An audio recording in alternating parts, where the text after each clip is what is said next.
So how did you find the SecureIT as a platform where you can share your thought process, you can hear the thought process of the keynote speakers or the industry players? Okay, that's a good question. And I'd like to address this at several levels.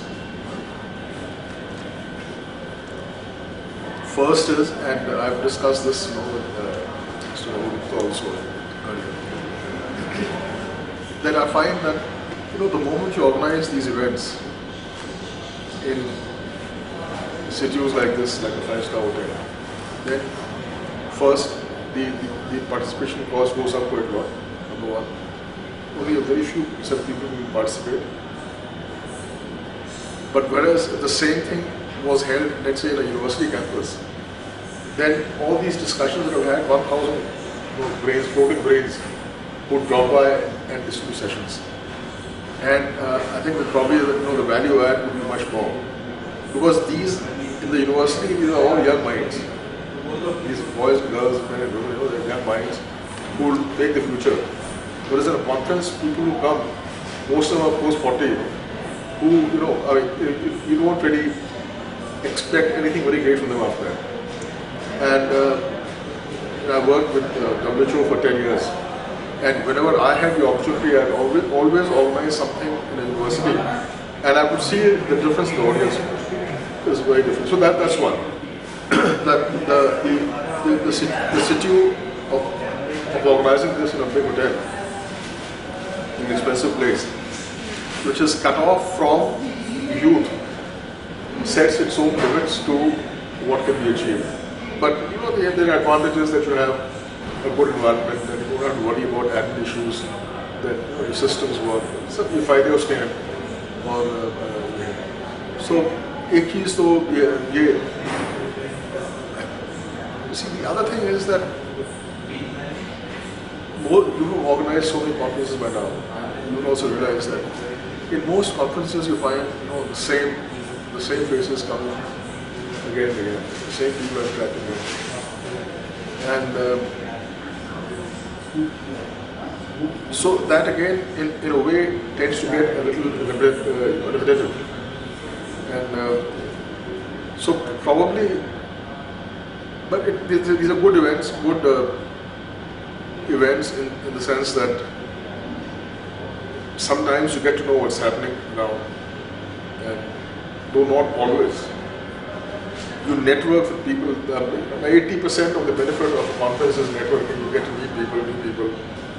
It's a place where, like, officials and vendors and so on can meet. So you also, and you see an exhibition, you see what products are there. Otherwise, in a normal work situation, you will not be able to see all these things. So that's the advantage on the other part. But I thought that perhaps, if we can find a mode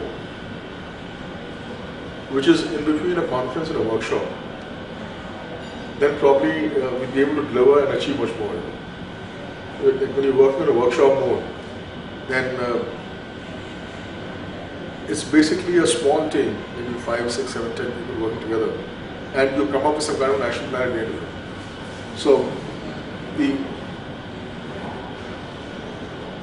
the result of a workshop is usually more actionable and more cogent, cohesive, and identifiable than that of a conference.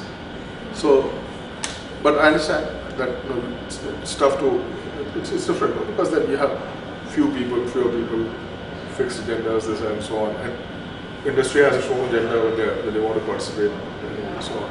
But if we can do something at that time, that at the end of the workshop, the deliverables are more clear and more actionable, and they emerge and are set in the course of the conference itself, probably the value add might be much more.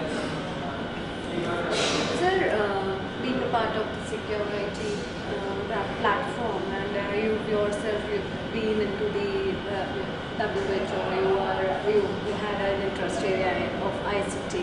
So what are the pressing challenges of the IT security that you face? Yeah, well,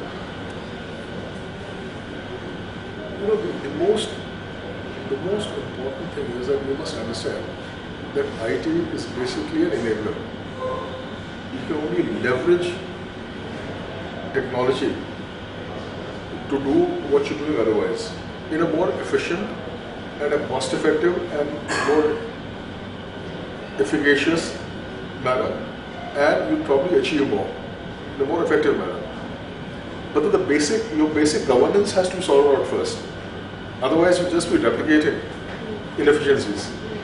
So the whole problem is that in India we have not given sufficient care to sectoral reform, and especially in sectors like security and core governance that you find in a district or sub-district level.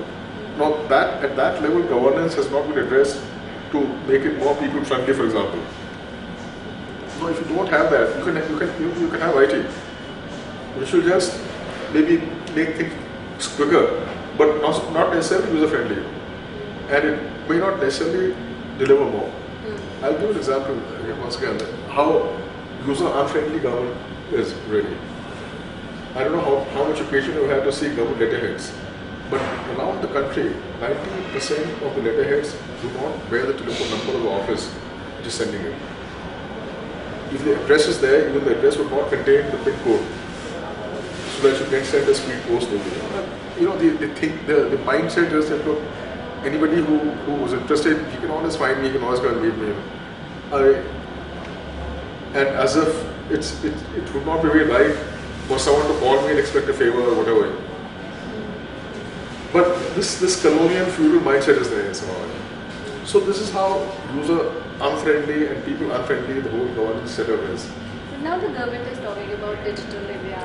They are moving ahead. Right. So, but that's exactly the point, that you can have digital India, but you can have digital India only if you first sort out your ground level governance. That's one. The other problem is that when you're talking of specifically of digital India, that the advantages of digital technology is that it makes interaction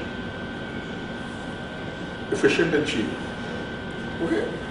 For example, if you have a website, then all the information can be accessed by millions of people at no extra cost. Yeah. Whereas if you had pamphlets or books, it would cost you so much more.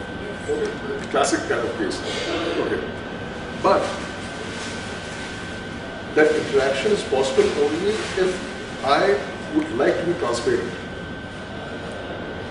Okay. And I would like to share my data. And now specifically in terms of business, what it means, work, that we have to share our databases. Now, database sharing requires a cultural mindset. Unfortunately, in the real world, not the digital world, in the real world, again, it's a governance issue, that government officers do not like to talk to each other. Departments don't talk to each other. Ministries don't talk to each other. State executive doesn't, we are happy doing our own thing. And business, people understand that your data and information is power and so on. So is there any particular reason that the ministries don't talk to each other, or is there a protocol that they follow? No, there's no protocol. There's no written directive protocol, but there's an informal protocol that, and this is again a good question as to why it happens. And I think one of the main reasons is that still we are carrying on with the service structure, which was designed in colonial India, that the services were recruited in a particular way and given a lot of powers to run the country. Now that has continued over time without there being any space for expertise and specialization to cover the whole process. So naturally, if people, we always believe that governance is a generalized issue, there's no real expertise you need, then I would not like to have experts here. In the government, if people can't come in at different stages, then obviously there's inbreeding in the culture. So what you saw when you entered service is what you practice for the next 40 years before you leave, and it goes on like that. So that's why governments don't change, because the way it's people, the way the recruitment takes place, it's all 19th century stuff. And I don't see, it's unless we really do civil service reform in a very big way, I don't really see any of these big things, big visions, really fructifying. But then now Modi government is talking about the digital India. They are reforming their... But Modi government is still not talking about civil service reform.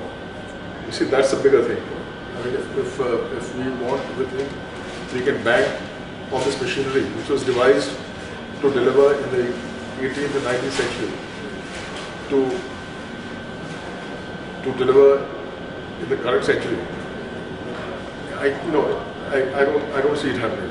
But I mentioned to you, we belong to an era where even mentioning your telephone number on your letterhead is not considered important, which seems so basic.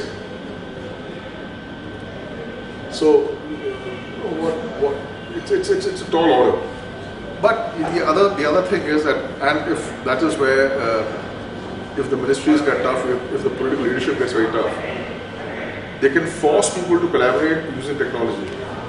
But then it requires a toughness in stance, which will have to be brought about, and and you have to understand that this is a problem which has to be addressed. That understanding of the problem, that the structure is too old, I don't think it really exists. Understanding of technology exists. No, technology is easy. You can buy technology, pay for technology, but when it comes to people, then it's culture. And you've got to address it yourself. So according to you, what should be the key points that the government should take care of so that the structure is formed again, or maybe it get streamlined